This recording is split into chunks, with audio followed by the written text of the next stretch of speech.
I'm a rebel at heart, bro. Yeah. Like, I don't care how petty your expectations is. I'm not meeting them, and I don't care to meet them. Like, don't put no expectations on me. I hate it, right? And I'm not gonna say I hate it, but for the mere fact that sometimes expectations are pretty much selfish.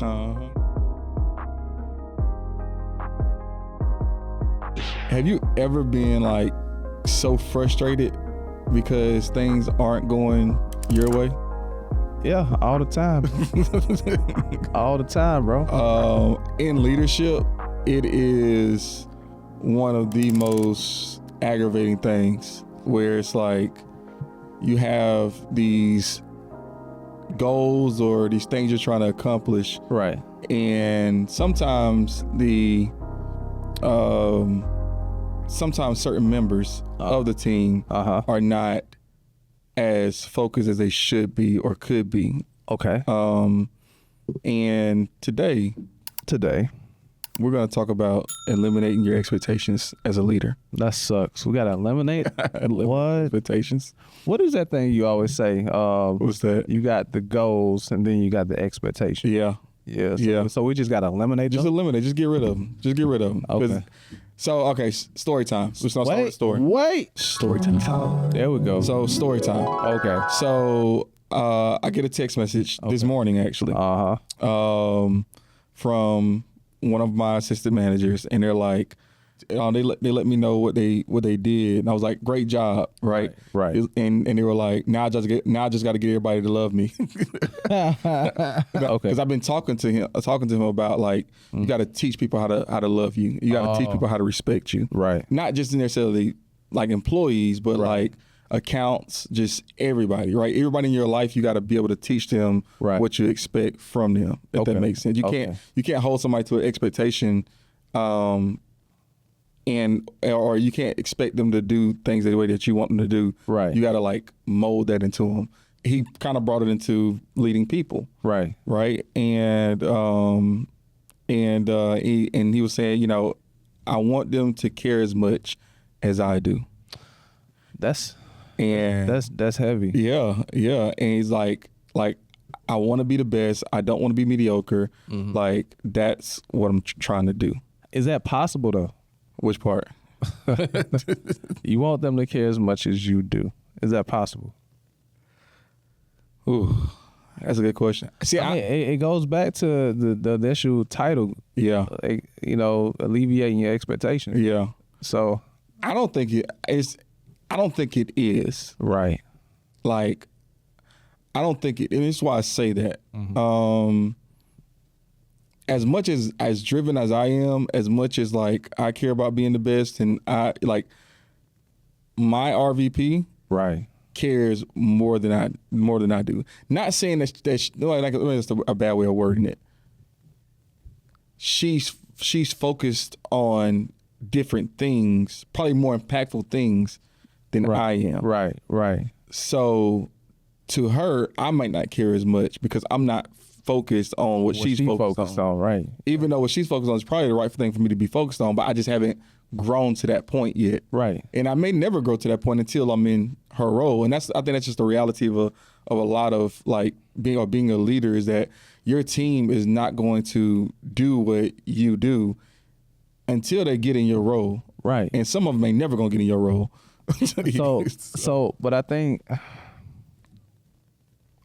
think when it comes to expectations though, would it be selfish if you only consider your own expectations? Oh, is it? That's what I'm saying. Is it? Because how then can you influence others to meet your expectations without seeing what their expectations are? Dang, that's deep right there, man. So it goes back to what's important and what's in it for them. Right. Yeah. What's important to that person. Right. And that's where you have to really challenge you hit it right on the head. Yeah, you hit it right on the head. Because I'm a rebel at heart, bro. Yeah. Like, I don't care how petty your expectations is. I'm not meeting them, and I don't care to meet them. Like, don't put no expectations on me.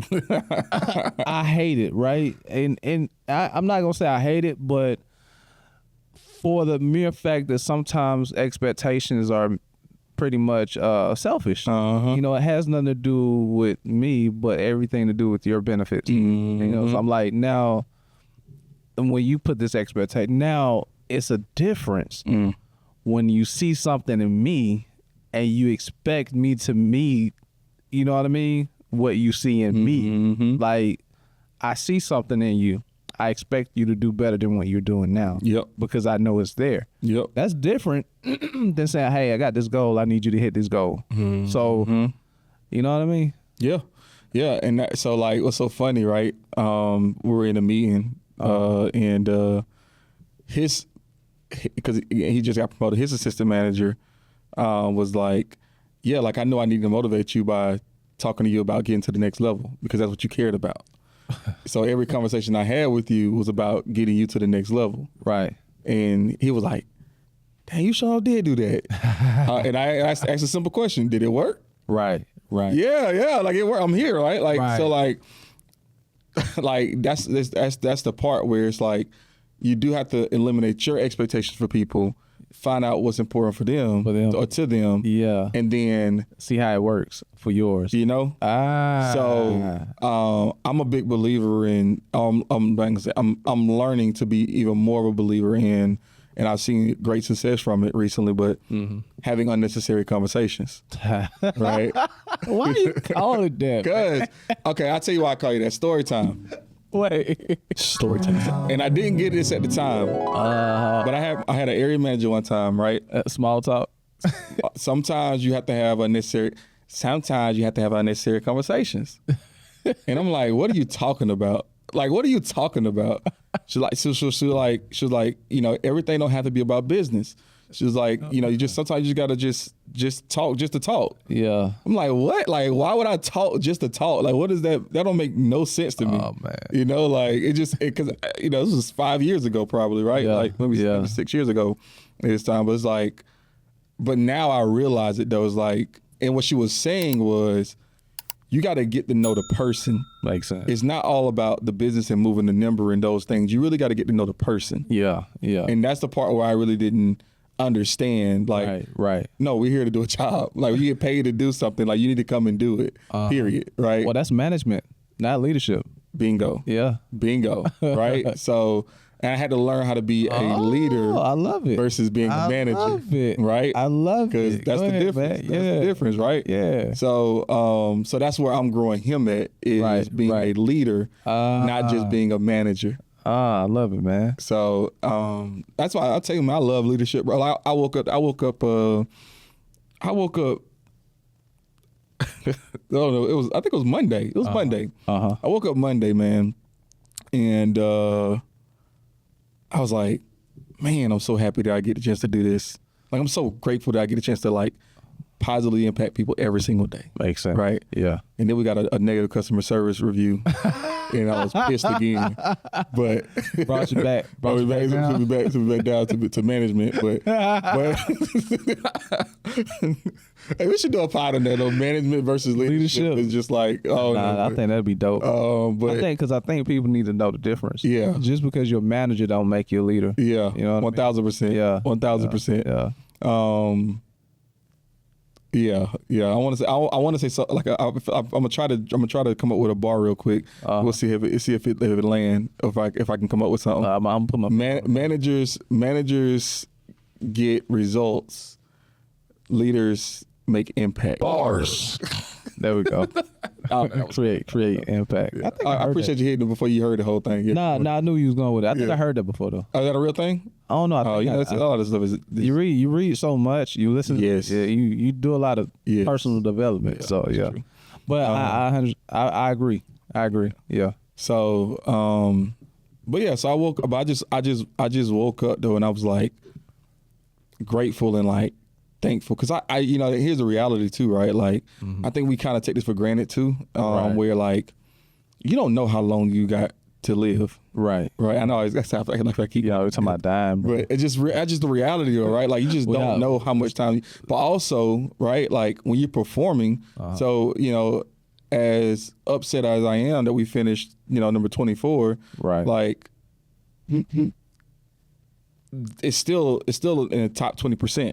Right. So I was gonna say, what are your expectations though? Oh, come on now. Come on now. I have none. I have none now. But like the reality of it is too is that if I put together a better performance over this next year, this could be my last year in Albany. You know what I'm saying? Like, where we going next? I don't know. Ain't no telling. Hey, no telling. But this could be though. It could be my like. And it's just like, so now I'm like, I told my guys yesterday, man. I was like, man, I'm happy I'm able to work with y'all. Right. Like, I remember what we were when I first got there, and who we are today. Right. And the team that we have today. Like, I'm grateful every day. Right. That I get a chance to like train and develop and like help you guys get to where you guys want to go. Right. You know, like that's just something special in my heart, where it's just like, I don't know, and I don't know if it's like a victory lap. I don't know what it is, but like, I feel it. I just feel it's different. It's different. Okay. It's almost like, and I made me think about our. We had a pod where we started talking about, okay, this is what we're gonna do, right? In December 25. Oh yeah, we almost here. You know, next year. Next year, right? So like, you know, like it's looking like a real reality, right? If we can continue to, if I can manage people, but you know, like, but like. It's just looking like a real possibility, and I just don't take that lightly, bro. Like I just, so I think that if we eliminate our expectations for people, man, and just really get to know the person and really get to understand them, we can really go. We can do something special. That's a bar. Not just do something good. We can do something special. That's a bar. You know, that's a bar. I think. Because the way the conversation is going is not how I expected it. Me either. Eliminate your expectations, but that's the key to. That's the thing, man. Like sometimes our expectation put limits on how far we can achieve something. You know what I mean? So that's what I'm getting out of this conversation is that sometimes we have to eliminate our expectations so we can see the board, and see the people that we are leading or having encounters with, because ultimately, dang man, if I would have known this now back then, it probably would have saved me 10 years, bro. Because just like yourself, like I remember being with Amway and then working in with a real estate investment team, and I was so focused, and my expectations was to hit this number, or make this amount of money, but my expectations blinded me from seeing all of the because I didn't hit the expectations, or I didn't hit the mark, but it blinded me from seeing not only the impact that I had on other people, but the progression of my own life, or the knowledge that I accumulated over the course of of being an entrepreneur in either Amway or real estate or whatever. You see what I'm saying? So that makes sense, man. When we talk, that's why we can't plan this out, bro. Right. We can't plan this out, bro. Like, they just hit me like expectations sometimes will create barriers. Yeah. It do. So it do. And that's where, bro, like that's where almost where the magic happens too, because I think as leadership, you have to go past those barriers. Right. Yeah. And past the barriers of just management. And sometimes, bro, you gotta get your point across too. That's true. And lyric of the week. Wait. Hold on. There we go. So lyric of the week. Lyric of the week comes from Drake. Okay. And Drake says, "They say that I'm mean. I just mean what I say." And sometimes, bro, like whenever you are like leading people and you're in that spot where you kind of also have to manage them a little bit, right? It can come across, rude, disrespectful, mean, or whatever you want to call it. But like, no, this is what I'm telling you this because I need for you to become a better leader or manager yourself, and become a better person, right? Like, I've been having a lot more candid conversations just with my leaders, right, on like how they can be better, not just for their team, but also their personal life as well. Makes sense. And that's the part where it's like, you just have to step out, like you said, step outside those boundaries to be able to continue to make a positive impact, not just professionally, right, but personally as well. I feel this podcast going a different direction. Yeah. So now I'm finna ask. All right. When it is a good time to have expectations, because now how I'm seeing it to kind of tie it in to eliminate micro expectations, but I believe there are expectations that we should, like you say, they say don't mean, but I mean what I say. Sometimes we have to lay the law down and tell people what we expect. Yeah. But the expectation is not wrapped up in selfishness. Right. The expectation is wrapped up in people reaching a mark to better themselves too. Yep. You know what I mean? Yeah. Speaking of benchmarks. Yeah. That's what you have to have. Yeah. You have to have benchmarks, right? Yeah. Your benchmarks is going to tell. And the reason why I say benchmarks is I say benchmarks because I'm thinking about. I like marks. Like, let's keep going with the marks. Okay. Go ahead. Oh, shoot, I got a scripture. Go ahead. Shoot, Go ahead. But benchmarks are almost like just spots where you want to be at, right? Or spots that you want to hit.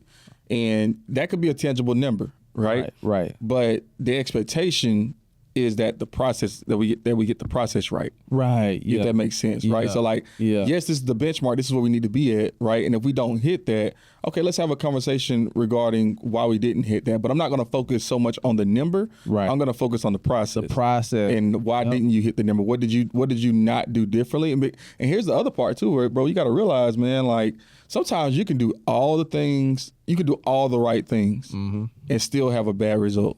No, that's true. That's just the reality of it. And yeah, that's true. Because, the science of getting rich, taught us, right? Like, it's not what you do, it's how you do it. I think go ahead, bro. It's the spirit in which you do it. You got to do it in the right spirit. That's just the reality of it, man. And it's unfortunate for those people that. My bad. No, that's my Bible app. And it popped up like that? Yeah, man. Okay. They try to incorporate some social media stuff in the Bible app. I just want a scripture, bro. I don't need all that.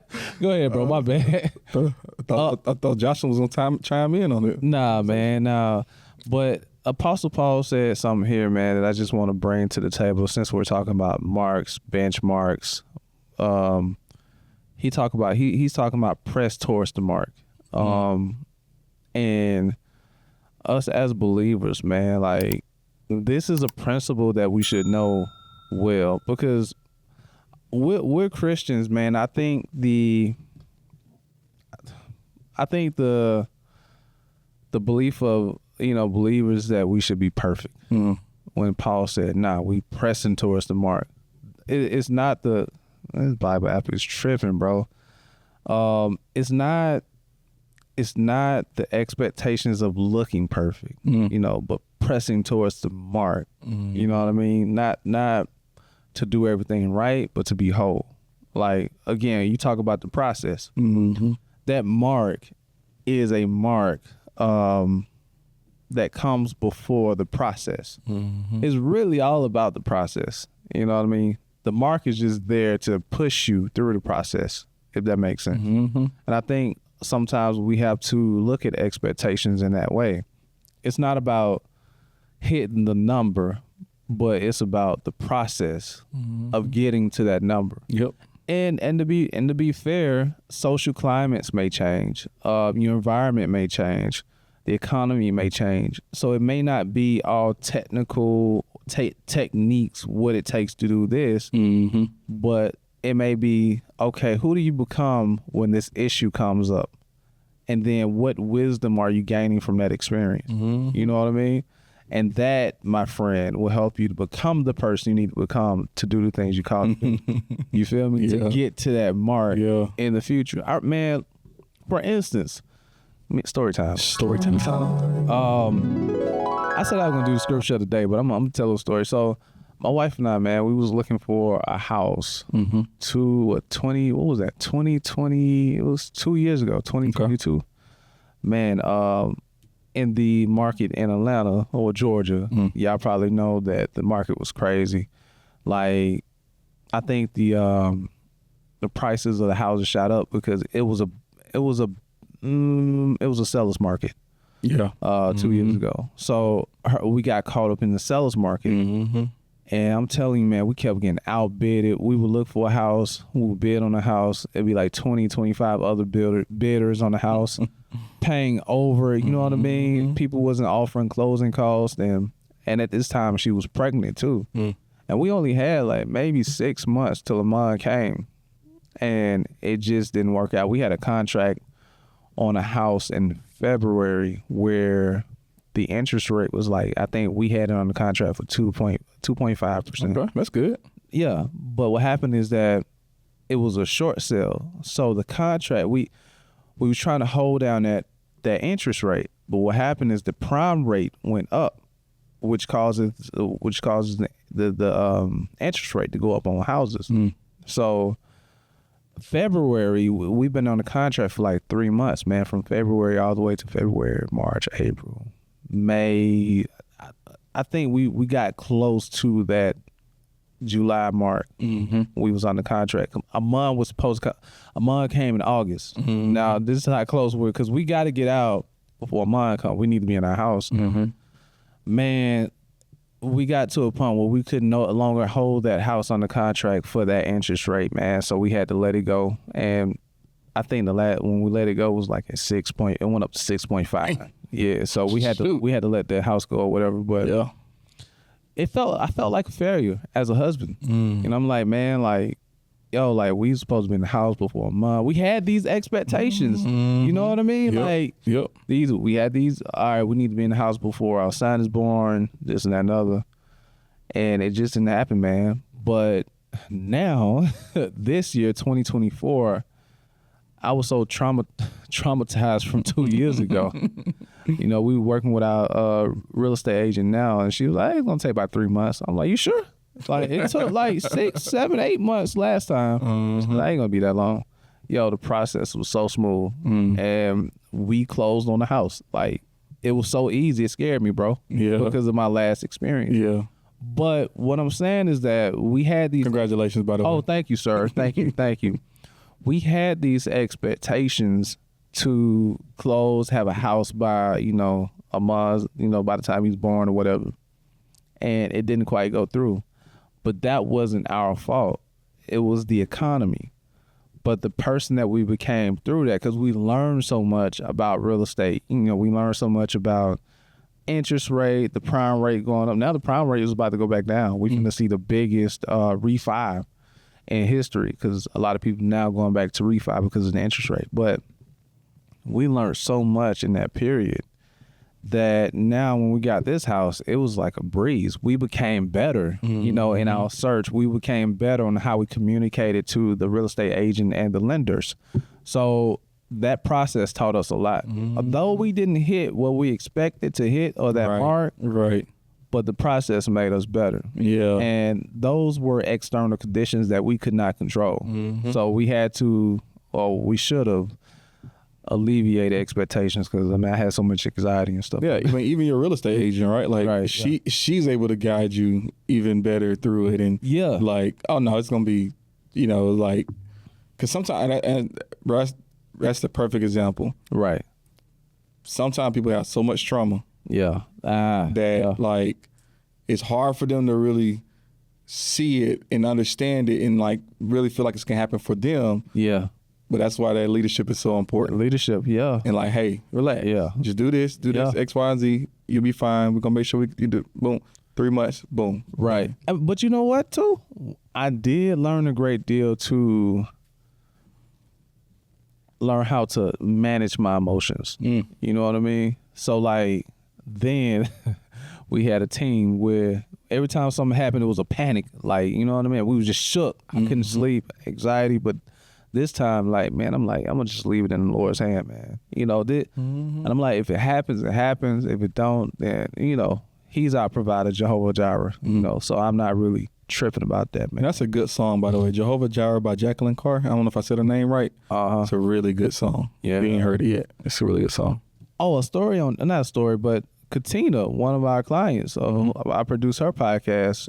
She did a workshop on the names of God, and Jehovah Jireh is something that she went into detail on, man. It's deep. Yeah, man, it's deep. But I definitely got to know Jehovah Jireh, my provider. I got to know him intimately in that arena. But I do want to bring up this scripture right here. I want to start from, this is Philippians. We're going to go to chapter 3. Where do I want to start, man? Okay, we'll start at 13. Brethren, I count not myself to have apprehended, but this one thing I do, forgetting those things which are behind and reaching forth unto those things which are before. I press towards the mark for the prize of the high calling of God in Jesus Christ. So I think all in all, man, like being believers too, with this in mind, you know, we're pressing towards the mark of the calling of Jesus Christ. And then when we talk about calling, that's a whole different topic, you know, because there's so much that is incorporated in that calling that God is calling us to. But what he's saying is he's telling us to look forward, you know, and we might have had minor setbacks or expectations that failed us. But the main goal and job is to keep pressing towards a mark. Right. You know what I mean? Keep pressing towards the mark, man. So, yeah, y'all go check that out. Philippians 3, I read. Yeah, Philippians 3, 13 and 14, man. Yeah, read that whole chapter. You know what's so crazy about that? What's that? So, you know, I went on this journey of like understanding who Jesus is and like my own, like more from was it objective view. How long ago was that? Was that like, it had been, was that January, February? Okay, so like 6-8 months now at this point. Like 9 months at this point. Yeah. So, you know what's so crazy? Because I was pressing towards that mark, right? How far did you get, by the way? Bro, I'm on Revelations. Okay. So, like, I read pretty much the entire New Testament. Wow. Never thought that I would ever read, like, the New Testament. Like, I just, never was my goal. Shoot, you got. I just read a chapter a day. I ain't never read the whole. I don't even think I read the whole Bible. But now I will say, and I didn't, like, I read Matthew, Mark, like all those like before. So like I didn't read those. Right. That's not. But I'm just saying, like in my lifetime. Right. Like I've read, like once I finished Revelations, like I read like the whole. You know, which is that's something I never thought that I would ever do. Right. Like right. so, it just kind of shows like once you just start going and you have that initial goal in your mind of like what you want to hit, right, just start going towards it and you'll be surprised where you end up. And it reminds me of that Facing the Giant movie. You ever seen Facing the Giants? Oh man, you got to see it. One more down, Brock. One more down. You know, oh man. Like it's hard. Like it's the movie is hard though. Like but bro, you gotta pull it up. Can you pull it up? Can you? Facing the Giants. Are you able to pull up on the thing? You just need to see it. Like you just gotta see the clip, or maybe you just insert it or something. I don't know, but like it's hard though. But basically, like I don't want to say I don't want to say it, but like because I want people to see it. Go Facing the Giants and like bear crawls. Type in bear crawl Facing the Giants. It should pop up, but that's a movie. Okay, it's a movie. Yeah. So you know the church we go to, Sherwood, they produced that movie. Oh really? Okay. It's a big like Christian movie or whatever. Oh, okay. But anyway, but yeah, but you will be surprised on how far you can go if you just give it your all. Just start. Just keep going. So what are we saying here? What we're saying is alleviate expectations. Yeah. But have a benchmark. Because like the benchmark will like just getting pressed towards the mark though, right? In the process, and embrace the process. It's for the pressing. Yeah. Yeah. Like again, like if you understand, bro, like if you understand that, like if you really, really, truly just focus on getting better and becoming more, right, do more, right, like yeah, you will be amazed, right, amazed at how much further you'll be from your mark, and trying to lead people through management and through like goals and like this is what you need to be at, and it's cool, but there's another level where you can lead through actual leadership and personal relationships. I think that's another layer to leadership too. Because I think we talked about this in one of the pods, how it's easier to lead yourself than others. yeah, facts. Because like I think as a leader, once you hit that mark becomes easier. Mm-hmm. But to some, that mark may not be as easy. Mm-hmm. So now you got to coach them through the mark. You know what I mean? And then you see all of the struggles that you've been through, and you have to now inspire them to get through those struggles. And I think that's another layer, because you've been there. So now you have the capacity or grace to get them there to that mark, if they're willing. If they're willing. Yeah. Yeah, man. Yep. Okay. That's all I got. That's all I got, man. That was good, bro. Yeah. I didn't bring my journal so I can write it down, but y'all go get y'all's to go write it down, man. Make sure y'all get that What Am I Doing Right journal in Amazon. Is What Am I Doing, WRITE, right? This journal is a game changer, man. It's a wholeness journal, man. I don't know, no journal where you can check your physical, your health. Doesn't exist. Your mental, your spiritual. It's a purposeful journal, man. Y'all get that journal. Until now. Yeah, right. Be sure to like, share, subscribe, hit the bell. Hit the bell, bro. I think we can get this out of here. We out. All right, man. Peace. You concerned about them. Stick and move, we can get it done. Call it unity, it ain't no way around it. Cultivating, we get motivation from the big guy. We don't play about them. Going hard for the game, showing.